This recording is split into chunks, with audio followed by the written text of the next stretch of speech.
कक्षा 10वीं विज्ञान विषय की तैयारी के लिए हम एक और कठिन टॉपिक का चुनाव किए हैं और ये विद्युत परिपथ से संबंधित है, जिसमें आप लोग प्रतिरोध की परिभाषा पढ़े होंगे।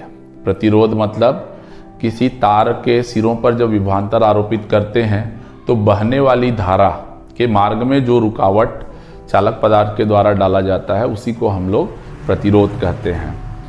तो प्रतिरोधों का संयोजन आपके सिलेबस में है और प्रतिरोधों का संयोजन दो प्रकार से किया जाता है। एक श्रेणी क्रम संयोजन होता है और समांतर क्रम संयोजन होता है। तो इनकी परिभाषा और इसके लिए जो सूत्र डिराइव करते हैं और साथ ही साथ जो न्यूमेरिकल बनता है वो किस तरीके से बनता है, इस पे प्रश्न पूछे जाते हैं। तो इसलिए हमने इस टॉपिक का चुनाव किया है क्योंकि थोड़ा गणित रहता है और आप लोगों की जो समझ है इसमें ढंग से नहीं बन पाती है, इसलिए परीक्षा उपयोगी प्रश्न होने के कारण इस टॉपिक का हमने चुनाव किया हुआ है। तो प्रतिरोधों का संयोजन किस तरीके से होगा ये हमको समझना है। तो कितने प्रकार का होता है? पहला होता है श्रेणी क्रम संयोजन।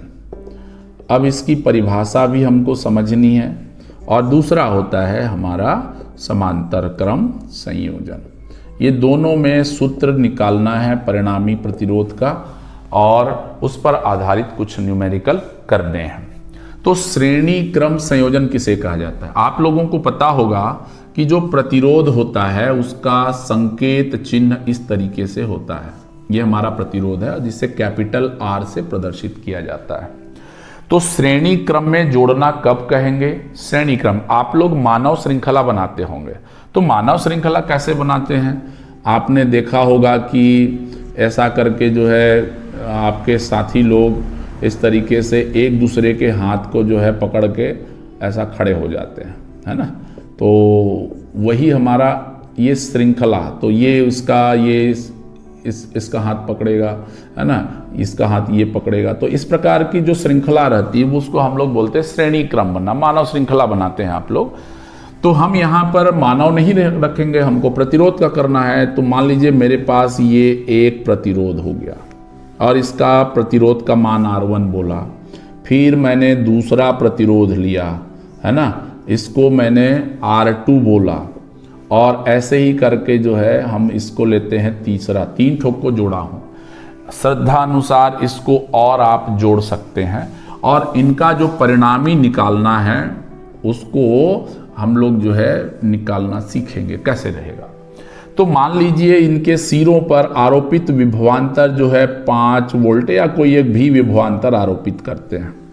तो भी विभवांतर जब आरोपित करते हैं तो विभवांतर लगने के कारण, अब भी विभवांतर किससे आरोपित करेंगे? बैटरी लगेगा या सेल लगाते हैं। तो जब विभवांतर आरोपित करते हैं तो इसमें धारा बहने लगती है। अब ये धारा जो है यहाँ से होकर के गुजरेगी। तो धारा बहने के कारण इसके सिरों पर विभवांतर को हम V1 बोल देते हैं। यहाँ पर जो है उसको हम लोग क्या बोल देंगे? V2 बोल देंगे। और यहाँ पर जो है V3 बोल देंगे। इसमें जो बात आपको ध्यान रखनी है वो ये याद रखनी है कि सभी प्रतिरोधों में बहने वाली धारा का मान सभी में समान होता है।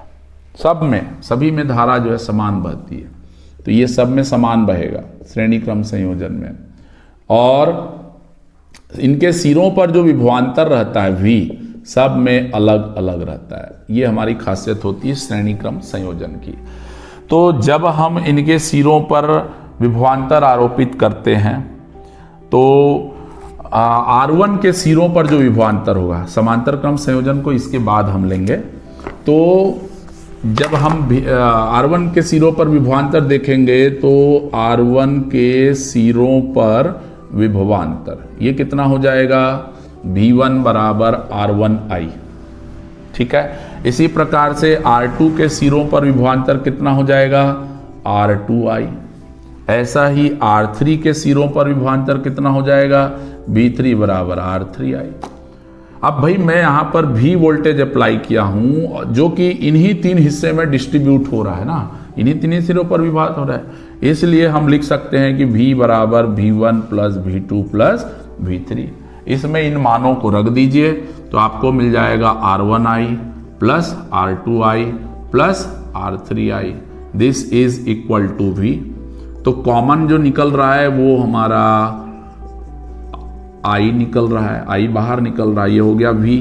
अब ये I को जो है इधर नीचे ले आओ तो क्या हो जाएगा R1 plus R2 plus R3, तो ये मिल गया हमारा R। V बटे I, ओम के नियम में आपने पढ़ा होगा V बटे I बराबर R होता है, तो ये हो गया R1 plus R2 plus R3, और यही हमारा परिणामी प्रतिरोध का सूत्र है। इसलिए जब हम प्रतिरोधों को श्रेणी क्रम में जोड़ेंगे तो हमें अधिकतम मान प्राप्त होगा, क्योंकि सीधा सीधा जो है जुड़ रहा है। तो इस पर आधारित हम लोग न्यूमेरिकल भी देखेंगे। अब मान लीजिए आपको एक प्रश्न दिया, मैं इसी से रिलेटेड न्यूमेरिकल बता रहा हूं, फिर उसके बाद समांतर क्रम की मैं चर्चा करूंगा, तो ये नोट कर लीजिएगा। श्रेणी क्रम संयोजन में आपको प्रश्न कैसे देगा, तो प्रश्न में बोलेगा कि भाई आपको 3 प्रतिरोध दिए गए हैं, ऐसा चित्र भी बना के दे सकता है ना।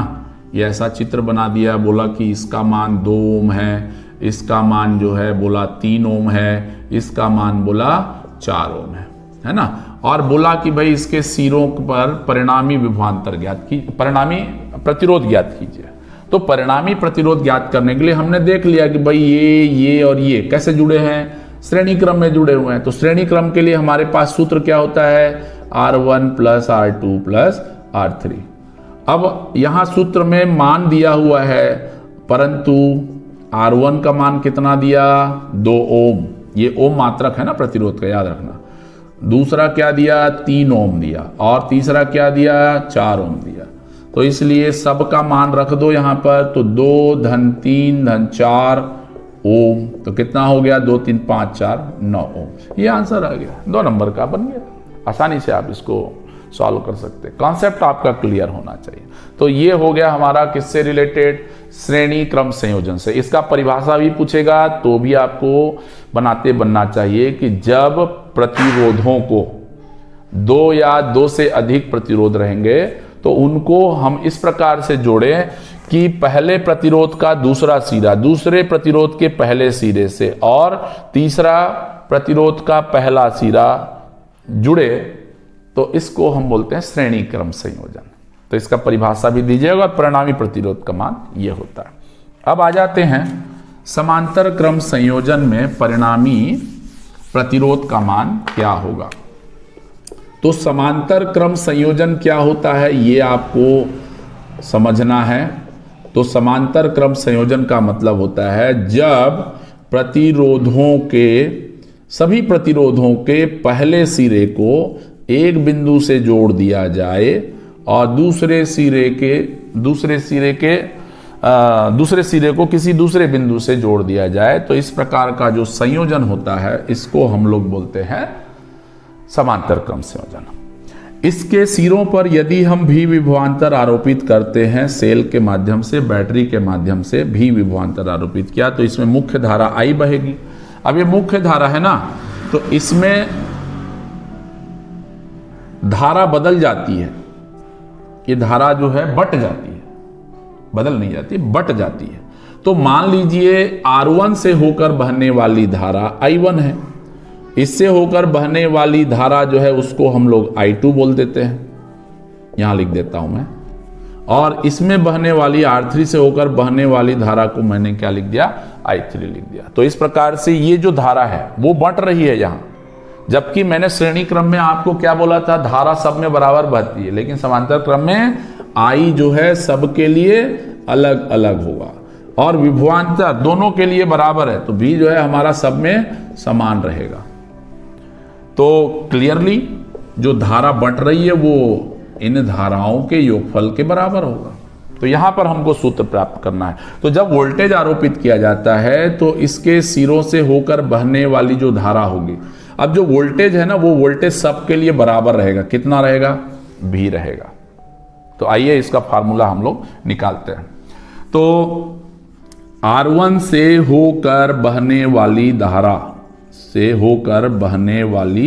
धारा ओम के नियम से, हाँ क्या हो जाएगा, VI1 बराबर क्या लिखोगे, V/R1 ठीक है।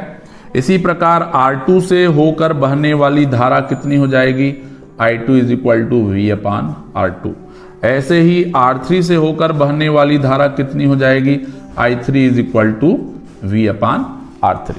इन सभी मानों को इस समीकरण में रख देते हैं। कौन से समीकरण में, इसमें। क्यों रखोगे, क्योंकि मुख्य धारा ही बटी है, तो इसमें जो है मान रख देंगे तो हमारा जो सूत्र मिल जाएगा, I बराबर क्या मिलेगा, V/R1 V/R2 V/R3। ठीक है। अब इसको सॉल्व करेंगे तो I बराबर V कॉमन निकाला, 1/R1 1/R2 और ये क्या हो गया 1/R3। तो ये हो गया I/V बराबर 1/R1 1/R2 प्लस 1/R3।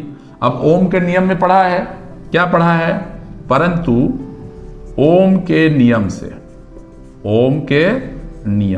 क्या पढ़े हो, V बराबर RI पढ़े हो ना।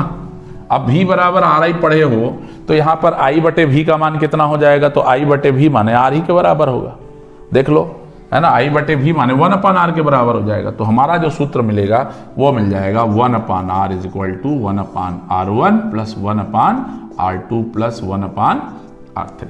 तो इस प्रकार से जब हम समांतर क्रम में जोड़ेंगे, समांतर क्रम की परिभाषा भी याद रखिएगा, समांतर क्रम में जोड़ेंगे तो प्रतिरोधों का मान जो है घट जाता है और ये हमारा सूत्र वहां पर लागू होता है। तो मुख्यतः दो प्रकार से हम संयोजन करते हैं। तो इसमें भी आपको सीधा सीधा put the value get the result करना है, कोई ज्यादा दिक्कत वाली बात नहीं है। मैं यहां पर एक छोटा सा प्रॉब्लम लूंगा और वो प्रॉब्लम जो है दोनों का मिश्रित वाला होगा। वो कैसा होगा, आइए देखते हैं। मान लीजिए मेरे पास एक सर्किट डायग्राम दिया हुआ है कुछ इस प्रकार से, ये ऐसा करके दिया हुआ है ना, ये ऐसा आपको दिया हुआ है और इसमें बोल रहा है कि भाई इसके प्रतिरोध ज्ञात कीजिए, इसके सिरों पर कुल प्रतिरोध, ये मान लीजिए A है और ये क्या है B है। इसका मान दिया है 2 ओम दिया है और इसका मान जो है 1 ओम दिया है और इसका मान 1 ओम दिया है। अब इसको सॉल्व करना है, तो ऐसी परिस्थिति में आप कैसे सॉल्व करेंगे, तो आपको ना यहां पर मानना पड़ेगा। क्या मानोगे, मान लीजिए R1 बराबर 2 ओम और ये मान लो, इसको R1 मान लिया, इसको क्या मान लो R2 मान लो और इसको क्या मान लोगे R3। तो R2 बराबर 1 ओम और R3 बराबर 1 ओम मान लिया। अब इसको गौर से देखो आप कि भाई क्या कैसे सॉल्व करेंगे। तो ये वैल्यू तो दिया हुआ है, ये मान इसके साथ में समांतर माने इसके साथ में श्रेणी क्रम में जुड़ा हुआ है। तो पहले तो इसको सॉल्व करना पड़ेगा, लिखना पड़ेगा R2 व R3 समांतर क्रम में है। क्या है, समांतर क्रम में है ना। इसलिए परिणामी प्रतिरोध जो हमने अभी थोड़ी देर पहले सूत्र निकाला था 1/R डैश बोल दीजिए, इसका परिणामी निकाल रहे हो ना आप, तो क्या हो जाएगा 1/R डैश बराबर 1/R2 प्लस 1/R3 हो गया। तो R2 का मान कितना है 1 ओम, तो 1/1 धन 1/1 तो 1/R डैश हो गया। इसको और सॉल्व करोगे तो 1/R डैश, तो 1 और 1 2 ही आएगा क्या, तो इसलिए R डैश का मान आ गया 1/2 ओम। ये हमारा R डैश का मतलब ये जो हमारा प्रतिरोध है इस पूरे का मान कितना हो गया 1/2 ओम। अगर मैं सर्किट डायग्राम बनाऊं तो ये A का A हो गया, ये 2 ओम है तो इसको 2 ओम रहने दो भाई। इसके बाद जो आ गया जो हमने इनका परिणामी निकाला, इसका कितना निकाला है 1/2 ओम, इसी को हम R डैश बोल रहे हैं और ये हमारा वो B है।